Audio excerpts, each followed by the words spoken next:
Ssenyonyi Joel Besekeze. Abadde akulira oludda oluvuganya mu Parliament Joel Ssenyonyi y'omu ku bakubye ebirayiro ku lunaku olusembayo ku mukolo gw'okulayiza ababaka abalondebwa mu Parliament y'e12 mu kalulu akaliwo mu January w'omwaka guno. Ssenyonyi kino agenda kuweereza kisanja kya kubiri.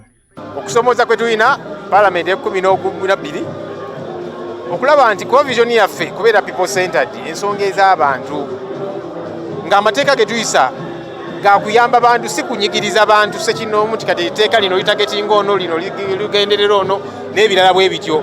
Ssenyonyi era akozesezza omukisa guno okuwaayo emmotoka ya Parliament mwabadde atambuliza emirimu gya ofiisi yakulira oludda oluvuganya gavumenti. Nze mpandiise ebbaluwa nga ngiwandiikira ofiisi ya clerk nga handinga over office eya leader of the opposition. Kubanga bwe maliriza okulayira Parliament eno wetumaliriza okulayira tewali bukulembeze, tewali speaker, tewali deputy speaker, tewali leader of opposition ne ba committee chairpersons bonna tebannabeerawo kati wali alina kubeera mu office. Omulala akubye ebirayiro yabadde amyuka speaker Parliament Thomas Tayebwa. Ono agamba amaanyi mu kisanja kino agenda kugateeka kutumbula ennyingiza y'abantu mu by'ensimbi. This is a kisanja where we are going to focus on wealth creation, where we want to differentiate between development and socio-economic transformation, going beyond roads to ensuring that people have something in their pocket. Abulidde ab'amawulire nga Parliament gy'abadde akulembera bwekoze omulimu ogw'ettendo okuli okuyisa amateeka agakwata ku bantu.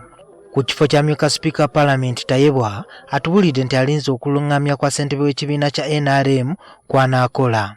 Now my duty as a true cadre of the party is to wait for further instructions from him, and I have to duly and 100% comply with whatever instructions he will give. Ababaka abalala abalayidde olwaleero kwe kuli Geoffrey Wanyoto owa Budadiri West, Joseph Gonzaga Sewungu wa Kalungu West, Richard Sebamalo wa Bukoto Central, Mwadanko Nnyingi wa Kyadondo East n'abalala. Mujjukira bulungi nti nabasuubiza nti ngenda kubatwalira abaana basome, abaana nabatwala babo basomye taamu emu yaweddeko kati bakomawo taamu eyo.